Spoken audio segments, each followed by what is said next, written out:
Vamos lá, pessoal. Vamos hoje falar sobre desmatamento e queimadas e a gente vai a gente vai refletir sobre o assunto, tá? A gente não simplesmente vai falar sobre esses dois temas, a gente vai falar sobre um tema muito atual agora, que é o desmatamento, que voltou a aparecer nas notícias. E eu fiz essa apresentação e hoje, essa semana, a gente vai tratar sobre isso, principalmente pelo fato de que eu vou trazer vários dados de agora, né? Esses dados todos são de hoje, dia 20/7, tá? Então, quer dizer, uma semana antes de eu disponibilizar eles para vocês. Mas tem que ser bem atual, né? Então, olha só, quais as consequências ambientais do desmatamento? O desmatamento que eu estou tratando aqui é o corte de árvores, tá? Primeiro, qual a causa do desmatamento? Por que se faz o desmatamento? Normalmente se faz o desmatamento porque você quer ocupar essas áreas. E essas áreas elas são inadequadas para a utilização do homem, né? Então, normalmente o pessoal faz o desmatamento, quer dizer, o pessoal corta as árvores e ocupa essas áreas com pastagens, com plantações, tá? Lembrando a vocês que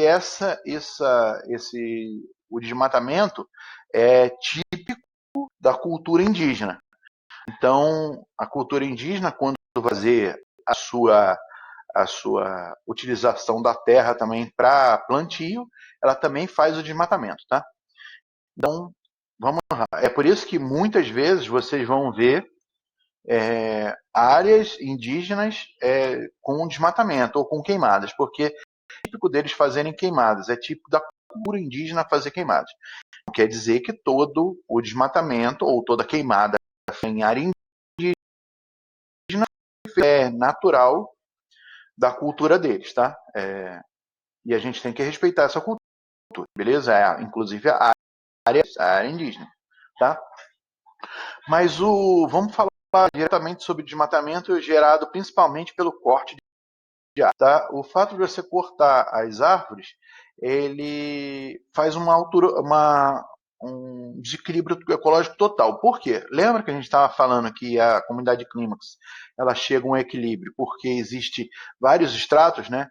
Existem as plantas altas que fazem sombra sobre as menores e tal. Então todo aquele equilíbrio adquirido na clímax, quando você retira essas árvores, né, automaticamente você desequilibra completamente. O microclima se altera completamente. Então o desequilíbrio é total, tá? Você tira todas as características dessa comunidade clímax, beleza? Esse é o primeiro aspecto. Lembrando a vocês que no caso do desmatamento, quando eu desmato através de corte de árvores, eu tenho uma sucessão secundária, tá? Não é uma sucessão primária, sucessão secundária. Porque a gente não extinguiu a vida. Você cortou as árvores e se isso aí fosse abandonado, logo, em pouco tempo, essa área já seria novamente ocupado pela mata, ia refazer esse equilíbrio logo, logo, né? Dependendo da extensão dessa mata. Mas uma sucessão ecológica secundária, ela é muito mais rápida do que uma sucessão ecológica primária. A gente já tratou isso anteriormente. Mas vamos lá, no desmatamento, no corte de árvores, a gente vai ter a erosão do solo, porque a copa das árvores ela impede que a chuva, as gotas de chuva, caem direto no solo. Elas batem nas copas das árvores, vão reduzindo a sua velocidade e o impacto no solo é muito menor. Então você impede a erosão do solo. A lixiviação. O que é lixiviação? A lixiviação é quando você pega os nutrientes, né? Na verdade, você pega qualquer coisa que esteja em cima, sob o solo, né?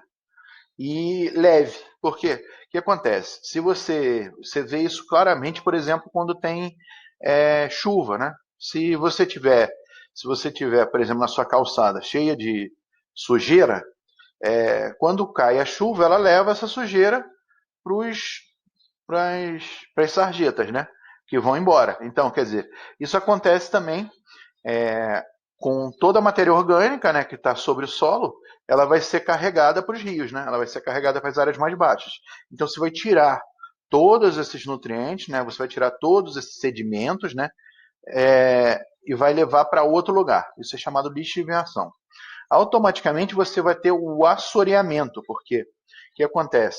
O rio ele faz um caminho, né? Que esse caminho ele está relacionado com a erosão que ele consegue fazer. Ele não consegue fazer uma erosão direta, reta, né? Ele normalmente, de acordo com os tipos de solo que ele passa, ele vai erodindo e gerando umas curvas, né, nesse leito do rio. Essas curvas, né, elas têm a propensão de, como na curva a água ela perde um pouco da velocidade, ela acaba soltando sedimentos nessas curvas, tá? Isso aí com certeza vocês aprenderam em geografia.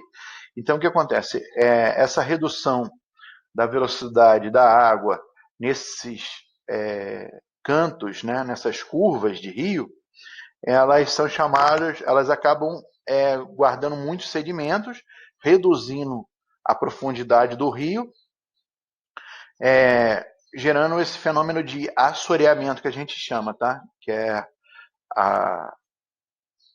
acumular muito sedimento nessa área e reduzir não só a velocidade, mas como o tamanho do espelho d'água, né? A profundidade da água, né? Por isso que popularmente o pessoal fala assim, essa pessoa é curva de rio. Pelo menos eu aprendi isso em Votorantim. Por quê? É porque tudo que teoricamente não presta, no caso da sabedoria popular, né, fica nessa curva do rio, né, fica preso, quer dizer, a sujeira fica toda presa nesse coisa. Mas na verdade, quando não tem lixo, né, na verdade, os nutrientes, alguns sedimentos ficam presos nesse local, né? A gente tem automaticamente, como a gente aprendeu na sucessão ecológica, a gente tem, no caso, como a gente teve uma alteração positiva para chegar à situação clímax, né? Então você tem uma alteração da temperatura, você tem mais incidência de sol, automaticamente você vai ter uma alteração do microclima. Então, o que acontece? No microclima, você vai ter uma alteração de incidência solar, uma diferença de capacidade de absorção de água, né? Vai ter uma diferença de vento, porque como não tem mais os vegetais, né? O vento passa direto, né? Então, quer dizer, você tem uma alteração de microclima muito grande, né? Completamente diferente. E essas alterações de microclima, dependendo do tamanho desse desmatamento, podem gerar umas alterações de temperatura em ambientes maiores, né? Então, por exemplo, eu já falei para vocês que alterações na Amazônia podem gerar consequências aqui na região de Itapetininga, né? Então, a gente viu, né, há pouco tempo, uma alteração climática em São Paulo, graças a uma queimada na Amazônia, né? Mas não estou falando que a queimada tenha sido no Brasil, porque aí foi comprovado outras coisas, né? Mas de qualquer forma você tem uma ação em quilômetros de distância que geram consequências para a gente aqui. É como efeito estufa, né? Que a gente já trabalhou. A gente tem um cordão de pessoas que utilizam substâncias, né, produzem gases de efeito estufa, que a consequência acaba gerando globalmente, tá? Então, no geral, toda a caracterização está relacionada, o pequeno gera consequências no grande, tá? Bom, agora vamos para as queimadas, tá? As queimadas, elas são muito, muito mais agressivas que o corte de árvores, né? Por quê? Ela faz tudo o que aconteceu no slide anterior, né? Só que a gente tem o seguinte, a gente tem a extinção toda da vida. Ninguém consegue sobreviver à queimada, né? Então, o que acontece? Naquele ambiente onde a queimada aconteceu, toda a vida é extinta, né? Então, a gente tem que chegar a um nível de uma sucessão primária naquele local, entendeu? A gente vai ter que ter uma nova ocupação daquele lugar e aí é muito mais demorado. Alguns aspectos que são bem clássicos em relação à queimada, não só relacionada à extinção total da vida naqueles ambientes, é o empobrecimento do solo, tá? A fixação de algumas substâncias no solo, né? E a destruição de outros nutrientes desse solo. Então, quer dizer, o empobrecimento do solo é clássico. Isso é muito ruim, tá? Sem dizer que a gente vai ter não só o favorecimento do aquecimento global com a geração de calor ambiental, né? Como também a gente vai ter a emissão de gases do efeito estufa, né? O monóxido de carbono, o dióxido de carbono, entre outros, tá? Aí agora a gente vai falar especificamente da Amazônia, tá? A Amazônia, ela tem... Eu vou caracterizar para vocês o solo da Amazônia para vocês entenderem como esse problema é gravíssimo no caso da Amazônia, né? Na Amazônia, o solo ele é tipicamente arenoso, em grande maioria da Amazônia, tá? Você tem as partes de alagados, entre outras características, depois a gente trabalha, mas em grande maioria o solo da Amazônia ele é arenoso, tá? E aí, sendo arenoso, como a gente tem tanta diversidade, como a gente tem um bioma tão diverso, né? Com tanta biodiversidade tão fantástico, né? Devido a uma camada fina de nutrientes que existe. Na verdade, eu não concordo com esse fina, não.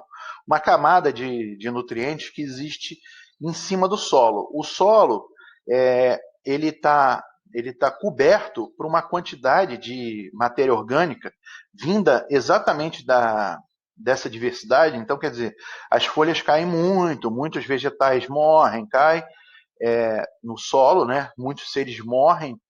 E aí o que acontece? Elas formam um extrato, né? Uma quantidade absurda de matéria orgânica em cima desse solo. E nessa matéria orgânica tem uma constante decomposição, entendeu? E essa decomposição faz com que esses nutrientes fiquem em constante recirculação nesse meio.